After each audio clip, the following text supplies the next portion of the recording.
Oke, hari ini saya akan tes game lagi ya. Kali ini saya akan lanjutkan tes game di Sony Xperia XZ3, mantan flagship dari Sony keluaran sekitar tahun 2018 yang lalu.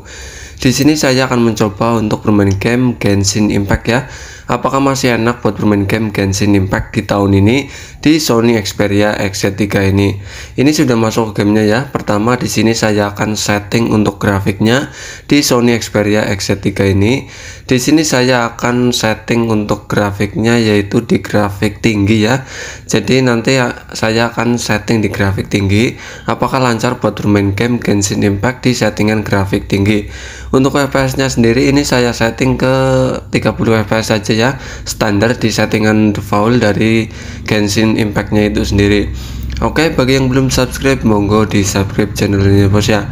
Ya, HP ini saya mau jual ya, mungkin teman-teman ada yang minat. Ini HP-nya Nominus ya, all operator. Di sini saya sudah mencoba untuk sinyal Axis, XL, Indosat, Tri, terus smartphone. Jadi ini menurut aku sih all operator ya. Nanti kalian bisa order di deskripsi linknya, link Shopee ataupun Tokopedia. Nanti saya akan cantumin di deskripsi. Untuk spesifikasinya sendiri, Sony Xperia XZ3 ini dibekali dengan layar berjenis OLED ya. Ini layarnya melengkung seperti Samsung Galaxy S9 dan ukurannya 6 in. Tentunya ini menurut aku sih masih cukup untuk bermain game. Untuk chipsetnya sendiri ini chipset flagship pada masanya yaitu Snapdragon 845. Untuk baterainya cukup kecil yaitu 3300 mAh. Dan untuk RAM-nya sendiri ini RAM 4GB dan internal 64GB ya. Kalau yang versi globalnya itu ada yang RAM 6GB dan internal 64GB. Tentu menurut aku sih RAM 4GB dan internal 64GB buat sosial media di tahun ini menurut aku sih masih cukup ya. Buat teman-teman yang minat ini HP ya, ini saya jual dengan harga 1,5 juta ya. Ini all operator menurut aku. Nanti kalau minat silahkan diorder saja, nanti linknya saya akan kasih di deskripsi ya. Apabila tidak sesuai dengan deskripsi mungkin bisa dibalikin atau di retur lah, intinya begitu. Oke, kita lanjut. Di sini saya akan membagikan pengalaman saya saat bermain game Genshin Impact di Sony Xperia XZ3 ini ya. Sebenarnya saya sudah mencoba untuk bermain game Genshin Impact sebelumnya, yaitu kurang lebih 3 bulan yang lalu lah. Saya sudah mencoba untuk bermain game Genshin Impact di Sony Xperia XZ3. Di sini saya akan mencoba untuk bermain game Genshin Impact lagi ya. Jadi ini saya akan menceritakan pengalaman saya saat bermain game Genshin Impact di Sony Xperia XZ3 ini di tahun ini. Untuk layarnya sendiri yang berjenis OLED, tentunya ini menurut aku sih gambarnya sangat jernih sekali ya. Jadi sangat nyaman sekali di mata. Untuk ukurannya yang berukuran 6 in, ini masih nyaman buat bermain game, tidak terlalu kekecilan. Untuk touchscreen-nya sendiri ini responsif ya, tidak ada kendala sama sekali. Pokoknya touchscreen-nya enak buat bermain game Genshin Impact. Buat teman-teman yang kurang suka layar lengkung mungkin ini bisa di skip saja ya. Mending pilih Sony Xperia XZ2 atau Sony Xperia XZ2 Premium, karena ini layar lengkung. Tapi menurut aku sih buat bermain game Genshin Impact masih enak, karena tidak mungkin salah pencet ya, karena pencetannya itu tidak terlalu ke bawah. Jadi ini masih enak buat bermain game Genshin Impact. Untuk baterainya sendiri menurut aku sih cukup boros ya bermain game Genshin Impact di Sony Xperia XZ3 ini. Dari 100% ke 15% kurang lebih 2-2,5 jam. Menurut aku sih lumayan boros, tapi buat bermain game Genshin Impact ya cuma iseng-iseng saja sih nggak apa-apa ya. Jadi ya masih cukup lah untuk bermain game Genshin Impact. Untuk suhunya sendiri menurut aku sih ini cukup panas ya buat bermain game Genshin Impact. Jadi apabila lama-lama di tangan tanpa softcase itu menurut aku sih sangat mengganggu sekali ya untuk bermain game Genshin Impact. Lebih baik kalau punya fan cooling atau kipas pendingin dipakai saja, atau minimal ya pakai softcase lah untuk bermain game Genshin Impact. Untuk prosesornya sendiri atau chipsetnya sendiri yang menggunakan Qualcomm Snapdragon 845 di tahun ini menurut aku sih masih lumayan ngebut ya. Tapi untuk bermain game Genshin Impact di menit berapa nanti ada sedikit lag ya, tapi cuma beberapa detik saja, tidak terus menerus. Jadi cuma agak ndret-ndret gitu, tapi seterusnya itu lancar, tidak ada kendala sama sekali. Solusinya grafiknya diturunin ya ke yang sedang saja agar meminimalisir FPS itu turun, jadi lebih lancar dari grafik yang tinggi itu. Oke, bagi yang belum subscribe monggo di subscribe channelnya bos ya. Jadi apakah teman-teman masih memakai Sony Xperia XZ3 buat bermain game Genshin Impact di tahun ini? Monggo tulis di kolom komentar ya bos ya, bagi pengalaman kalian saat bermain game Genshin Impact di Sony Xperia XZ3. Jadi apakah Sony Xperia XZ3 ini masih worth it buat bermain game Genshin Impact? Jadi ini menurut aku ya, pendapat pribadi, secara performa Sony Xperia XZ3 ini masih lumayan ngebut ya. Untuk bermain game Genshin Impact ini menurut aku sih masih oke-oke saja di tahun ini. Kecuali dari segi baterainya ya, yang kecil dan menurut aku lumayan boros untuk bermain game Genshin Impact. Jadi buat teman-teman yang suka bermain game lama-lama, ini kurang cocok ya untuk bermain game Genshin Impact. Meski secara performa ini masih lumayan ngebut, tapi secara baterai ini menurut aku sih lumayan boros untuk bermain game. Jadi kurang worth it untuk dijadikan HP gaming ya Sony Xperia XZ3 ini. Cocoknya untuk di kebutuhan sehari-hari non gaming ya, contohnya buat sosial media saja seperti TikTok, Instagram, Facebook atau lainnya, atau buat rekam-rekam atau bikin video juga HP ini masih oke di tahun ini ya. Jadi untuk dijadikan HP gaming menurut aku sih kurang worth it, karena dari segi baterainya itu kurang worth it ya, karena kecil sekali, tentu sangat boros sekali. Jadi kesimpulannya ini menurut aku ya, pendapat pribadi saja, jadi boleh setuju boleh juga tidak.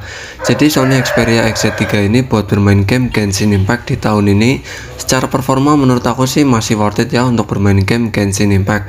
Kecuali dari segi baterainya yang menurut aku sih lumayan boros untuk bermain game Genshin Impact di tahun ini. Jadi kurang worth it dari segi baterainya saja. Untuk dari layarnya, dari performa, dari RAM internal menurut aku sih ini menurut aku masih worth it sekali buat bermain game Genshin Impact. Jadi menurut kalian gimana? Apakah pendapatnya sama, masih worth it buat bermain game Genshin Impact di tahun ini? Monggo tulis di kolom komentar ya bos ya. Jadi cukup sekian ya bos ya, sedikit tes game di Sony Xperia XZ3 ini, yaitu tes game Genshin Impact. Monggo tulis di kolom komentar apabila setuju ini masih worth it atau tidak, tulis di kolom komentar saja ya bos ya. Oke, jadi cukup sekian ya bos ya, terima kasih, mantul.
Is this an answer from this world?